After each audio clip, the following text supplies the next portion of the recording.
Você chegou no Monza Experience, é isso? Esse é o único canal no universo que a gente conhece que trata sobre veículos mega velhos do tipo Chevrolet Monza brasileiro, é isso? Veículo fabricado de 1982, quando você nem era nascido, até 1996, pois é. Estamos aqui a bordo dele, sim, aquele que era quase comum na época. Por quê? Porque era o auge do terceiro ano de mais venda do Monza, portanto é um fabricação 87, modelo 88, SLE 4 portas preto, com o famoso trio elétrico. Seria apenas mais um Monza comum em qualquer lugar. Se não fosse um detalhe, o primeiro proprietário deste carro resolveu encomendar com câmbio automático, o que era um mito na época. Sim, ninguém queria câmbio automático por ignorância e por medo. Medo de quê? O famoso medo de que se quebrasse, você ia pagar o seu rim para arrumá-lo. O que nunca foi verdade. Esse câmbio, primeiro, não quebra, e segundo, que quando quebrava não era também algo muito maluco. De qualquer forma, era o preconceito da época. Mas estamos aqui para falar, antes da vinheta,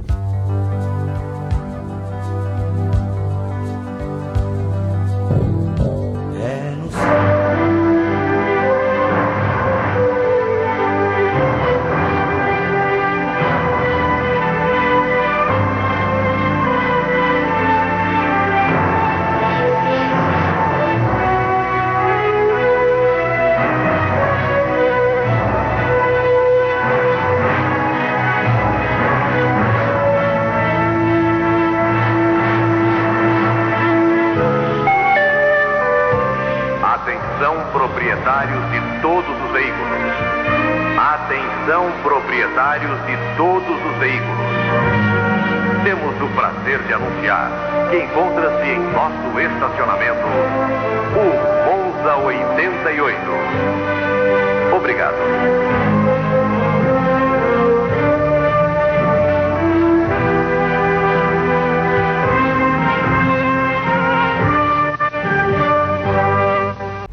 Muito bem, pessoal, chegamos aqui no posto Jardim Botânico, colocamos lá completamos o tanque, 21 litrinhos, aqui no caso gasolina aditivada.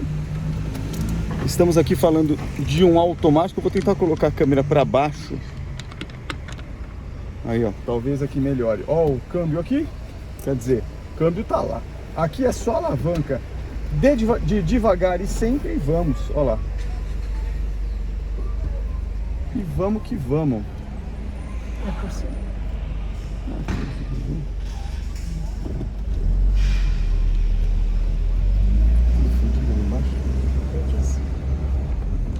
Quer consertar, né? Ah, mas só pegar. Ah, não tá. atrás.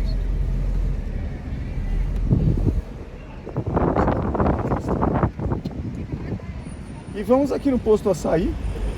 O bom é que o formato aqui da alavanca aqui de câmbio, ele serve justamente para você simplesmente colocar a mão assim, não fica ali, esquece. Dado que esse carro não vinha com o console central aqui para braço, né, como os carros modernos vêm hoje. E aí você não consegue fazer isso. Hoje em dia você já põe a mão aqui e esquece da vida, né? Mas nessa época o conforto era diferente, né?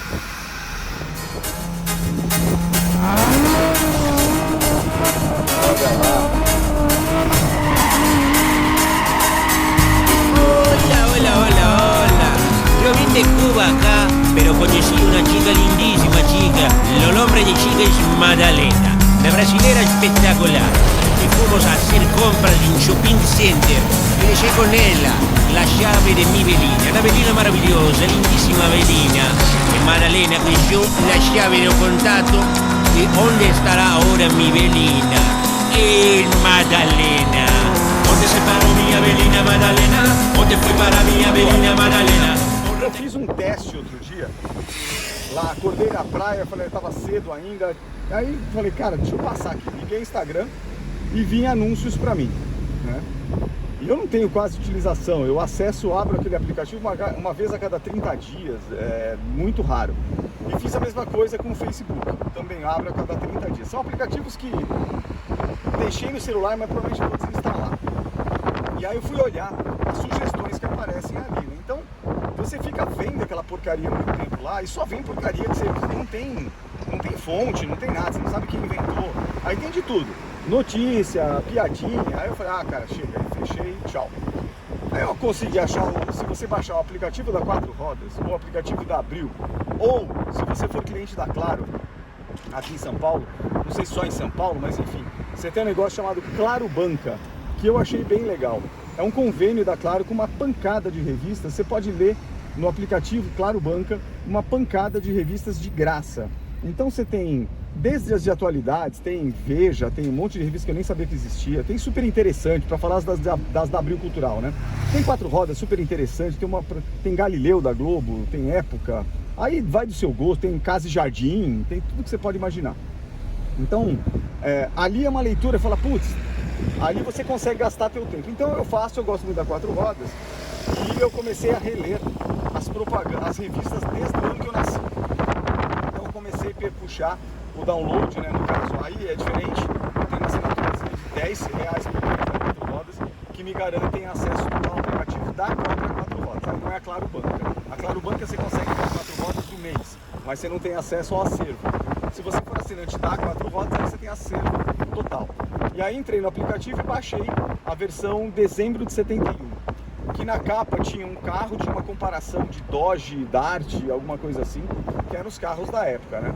E aí, primeira coisa que muda, você percebe que para os comerciantes com acessórios e tudo de carro da época, gastar dinheiro, investir dinheiro numa publicidade, numa revista que era de grande circulação, se não era a maior, era uma das 2 ou 3 maiores, acho que tinham 2 mais concorrentes da Quatro Rodas na época, era um feito para você ser conhecido. Então, tinha muita gente que fazia isso. Colocava lá, eu tenho uma loja que vende acessórios de carro, volantes e faróis, sei lá o que. Então você colocava isso aí dentro do anúncio da Quatro Rodas. Provavelmente, como qualquer anúncio impresso, o tamanho do anúncio fazia o preço, né? Ah, que era um anúncio de página inteira. Dificilmente um pequeno comerciante ia conseguir. Era muito dinheiro. Agora, tem um anúncio de rodapé. Então, enfim, depende do tamanho, depende da qualidade da arte, preto e branco, colorido, o que for. Então, curioso, 2 coisas. O primeiro, os textos malucos que eles faziam na época, onde politicamente correto simplesmente era um termo que nunca tinha existido. Então os caras falavam umas groselhas muito engraçadas que hoje seriam publicadas. Isso só, nós estamos falando de 40 anos atrás, né? 50 anos atrás, praticamente vai 40 e poucos anos atrás. Não é muito tempo para uma mudança tão grande como a gente tem hoje. Esse é o primeiro negócio que é engraçado você perceber. A segunda coisa que é engraçada era como o mundo dos carros mudou. Então, por exemplo, as pessoas naquele momento tinham lá os carros da época, evidentemente. Então, quais eram os carros de... Assim, e aí, uma parte também. No final da revista, eles colocaram a tabela de veículos 0 km, dezembro 71, que eram os modelos 72 já. E aí, qual era o carro mais caro que tinha? Com 57 mil cruzeiros da época. Era o LTD, que era o Galaxy, né, da Ford, LTD, V8, automático com ar-condicionado. A versão anterior, que era sem ser automático, era manual e sem ar-condicionado, de 57 pulava para 44. Olha a diferença só pelo fato de ter esses 2 componentes.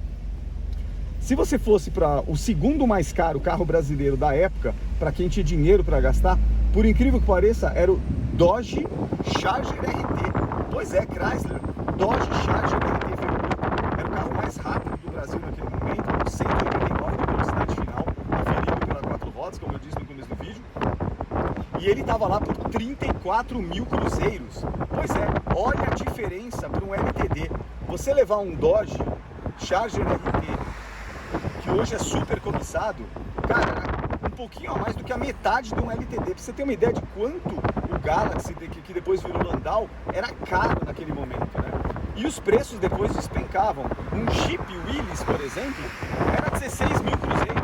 Então, quer dizer, o preço de um LTD você comprava 4 Jeeps, quase isso. É mais ou menos assim a diferença de preço. Então é muito doido. Então essa é a primeira curiosidade, né? A segunda são alguns anúncios que eu peguei. Então, tinha um mercado de peças e de acessórios de peça que hoje em dia morreu muito.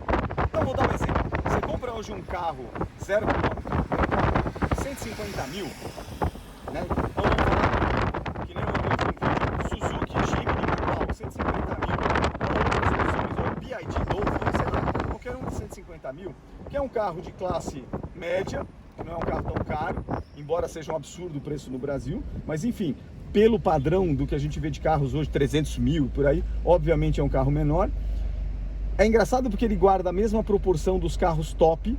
Então você pegar hoje em dia essas SUVs gigantescas, que você leva quase um micro-ônibus de escola, que o pessoal gosta às vezes de comprar, é para 300 e tanto, 400 paus, ou um BMW. Então essas diferenças ainda acontecem. Agora, o mais engraçado é que esses carros naquela época tinham muitos acessórios. Então tinha muitas lojas de acessórios que colocavam lá, ó, teve um então que eu vou colocar aqui, que esse é o que a gente hoje vê um pouco menos, né? A gente vê isso mais com coisas que você pode despejar no motor. Sabe aqueles aditivos milagrosos que alguém coloca no óleo, que alguém coloca no combustível, que tem uma cultura que ninguém sabe qual é o componente daquela porcaria, muito menos se realmente dá o resultado que o fabricante está alegando que dá, ainda que o mundo de hoje seja muito menos tolerante com falsidade do que a década de 70. A impressão que eu tenho é que você publicava o que queria que se dane, entendeu? Não tinha muito controle do consumidor. Hoje em dia não é bem assim. Dependendo do que você publica, dá um problema sério, dá multa, dá intervenção na empresa. Então, mas ainda assim, as falcatruas acontecem hoje. Basta você chegar no posto, você tem uns produtinhos milagrosos ali para colocar, que não tem comprovação de engenharia ou de ciência nenhuma. E a galera coloca e joga no carro aquele negócio que no mínimo vai ser queimado ou pela gasolina ou vai ser diluído no óleo sem o menor... absolutamente sem a menor vantagem, como está prometendo o anúncio. Mas naquela época, olha esse anúncio aqui. O cara comprava o kit 2000, e pelo tamanho da caixinha, eu deduzo que não tem aí dentro camisas, bielas forjadas e nada disso. Porque assim, o texto dele é muito engraçado, cara, alguém tá te passando na rua, você precisa de um carro com mais torque na subida, que vai revolucionar a potência do seu motor, você coloca o kit 2000. Agora, esse kit 2000, com certeza, dado que ele era para vários carros, não era uma intervenção mecânica. Aí eu te pergunto, qual é o equipamento milagroso no nível elétrico que ele colocou ali dentro, que você colocava no teu carro e que fazia o teu carro dar um toque de luz? Com certeza não era um turbocompressor que estava naquela caixinha, não era kit de turbo. Então, olha que loucura. E, claro, isso aí não sobreviveu, a gente não lembra ainda da marca, isso aí. Alguém ganhou dinheiro por um certo tempo, não quebrou, evidentemente. Mas o mais engraçado teve gente que deve ter comprado o kit 2000 e colocou no Fusca, ou colocou na Brasília, na Variant, ou no Chevette, sei lá o que carro era tinha, para tentar ganhar mais potência. Então, muito louco. E um outro anúncio que eu vou colocar agora, esse aqui é de uma fábrica que eu nunca ouvi falar na vida.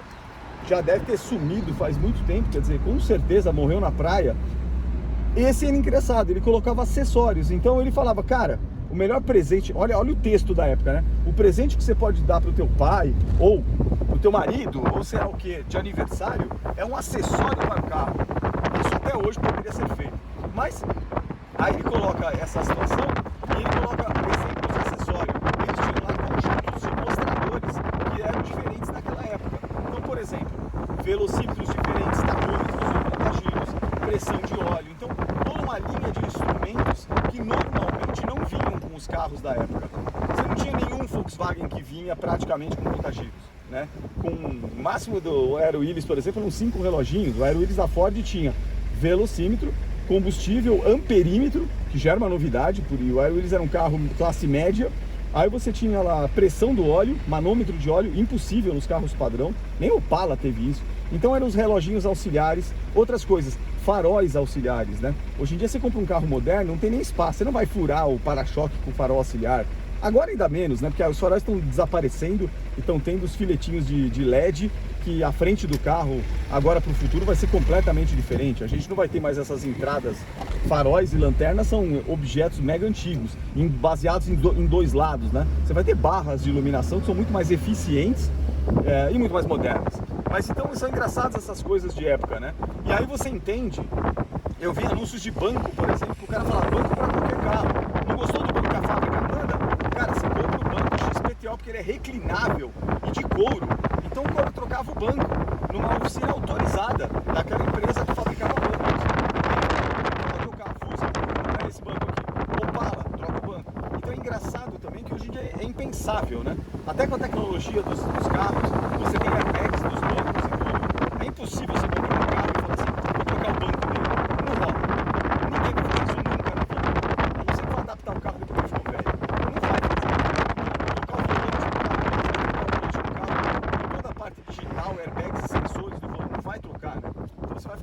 carro do jeito que ele veio de fábrica. Lá não. Não, você vai trocar o teu volante por um esportivo no teu Fusca, com madeira, não madeira, aí tinha as opções. Então é muito engraçado como se ganhou dinheiro com esses acessórios. E aí, quando você vai comprar, agora voltando para os carros velhos, né, ou antigos como a gente tem aqui, é muito comum, nos Monzas menos, 80 já estava padronizando, década de 80, metade para cima, né, onde o Monza fez sucesso, a padronização já estava acontecendo. Mas na década de 70 é muito comum você comprar um Fusca e colocar acessórios. É como se você comprasse um Mini Cooper hoje em dia e comprasse os acessórios para colocar. Ah, eu quero colocar o retrovisor com a capa da bandeirinha da Inglaterra, o teto pintado não sei de que jeito. São customizações que a fábrica te oferece. E até a Suzuki agora no novo Tigre 2026, você tem uma série de coisas do carro que são adaptadas para acessórios que você pode comprar na Suzuki. Ou na Suzuki, ou quem queira fabricar, né, por aquilo. Naquela época isso era padrão, então você comprava o teu Fusca e deixava ele com a tua cara e teu gosto. O volante que eu gosto, o banco que eu gosto, o mostrador que eu gosto, isso só falando de parte interna. Faróis auxiliares da marca e do jeito que eu gosto e coisas afins, né? Agora, tinha acessórios meio estrambólicos também, né? Que não combinavam com o carro, que eram mais agressivos no visual. O normal talvez fosse rodas, calotas, volantes, parte interna, obviamente som, cada um tinha o seu modelo preferido ou o seu bolso para pagar, né? Então é bem engraçado. E portanto, para fechar esse vídeo, antes da gente chegar no açaí, com esse sol aqui tórrido de São Paulo, mas bem melhor que a praia, eu coloco o último anúncio, que esse aqui, ele para mim, na 4 rodas, mas ele foi agressivo. Ele fala, cara, se você é homem, então tem todo o machismo da década de 70, né? Se você é homem, você precisa fazer diferente. Por exemplo, você pode comprar calças da Sudantex. Calças Sudantex, elas tinham modelos que eram brancos com faixas listradas azuis. Meu amigo, você andava e desfilava com uma calça Sudantex. E aí dizia que é disso que as mulheres gostam. Bom, eu acho que a Sudantex não deu certo e as mulheres não gostaram das calças brancas com linhas azuis, que é ridículo. Mas de qualquer forma, a Sudantex, em algum momento os sócios acreditaram que eles iam virar Hering. É impressionante. Então essa é muito engraçado, que o cara colocou numa revista automotiva, portanto naquela época uma revista no machismo da época puramente masculina, a Sudantex, para tentar convencer os homens da época que ele poderia ser mais másculo e macho se ele usasse uma calça branca com listas azuis. É muito doido. Bom, ainda bem que eu estou vivo em 2025. Bom, e vamos aí na frente outra coisa que impensável na época, né? Só para fechar, ninguém pintaria o carro com essa cor desse carro aí da frente. Ninguém, nunca. Porque alguém vai falar assim, entendi, você deixou o carro na base. Não existe, né? Então são coisas que mudaram. E aí, meu gosto gosto das cores dos anos 70. Aquele psicodélico hippie, aquelas coisas, Fusca laranja, amarelo ovo, sabe aquelas coisas? Cara, isso foi se perdendo, né? Já na época dos Monzas, isso já morreu. Os Monzas já eram as cores metálicas, as perolizadas. A Monza acho que nem tem perolizada, mas as metálicas. E aí o mundo já ficou monocromático, né? O Monza prata, o Monza preto, eventualmente um fio metálico. E aí o verde escuro, agora cores chamativas. Bom, se bem que no caso do Monza a gente até agradece, né? Porque você olhar um Monza laranja ou aquele amarelo gema que fica perfeito num Fusca ou numa Brasília, mas num Monza, não ia rolar não, viu? Então é isso. Vamos que vamos. E no açaí a gente volta a falar. Onde se parou minha Belina Madalena? Onde foi para minha Belina Madalena? Onde é que está minha Belina Madalena? Ei, Madalena! Deixei meus documentos na Belina Madalena. Como é que eu vou fazer sem a Belina Madalena? Vai ter que me pagar outra Belina Madalena. Ei, Madalena! Madalena, sua burra ignorante, cérebro de bosta de elefante. Belina como essa não se acha, era 5 marcha. Comprei essa Belina em 12 vezes, ainda tá faltando 9 meses. Só tinha 2 coisas pra fazer, arrumar e vender. Tinha que calçar minha Belina Madalena, ela não tem freio na descida Madalena. Se ela capotar cê tá perdida Madalena. Madalena, Ela não tem placa dianteira, Madalena. O guincho vai levar minha Belina, Madalena. Ela não tem taxa de licença, Madalena. Madalena. Madalena, galinha de macumba. Não adianta fazer cara de bunda. Vai ter que fazer ponto na esquina pra me dar outra Belina. Comprei essa Belina em 12 vezes. Ainda tá faltando 9 meses. Só tinha duas coisas pra fazer: arrumar e vender. Onde se parou minha Belina, Madalena? Onde foi para minha Belina, Madalena? Por onde que tá minha Belina, Madalena? Madalena. Guarda, por favor. Sí. ¿Haya visto acá una Belina? Una Belina salir de acá, una Belina lindísima. Una puerta amarela, una puerta marrón, una mala arrombada, unos vidrios rayados. No, finale. Me ayuda, guarda. ¿Dónde está mi Belina? Finale, Tengo finale. viviendo acá en Brasil. Una Belina maravillosa, bellísima. Yo tengo esta Belina desde pequeñina, desde chica, Belina. Guarda, Deixa eu trabalhar. ayúdame a localizar esa Belina, pelo amor de Deus.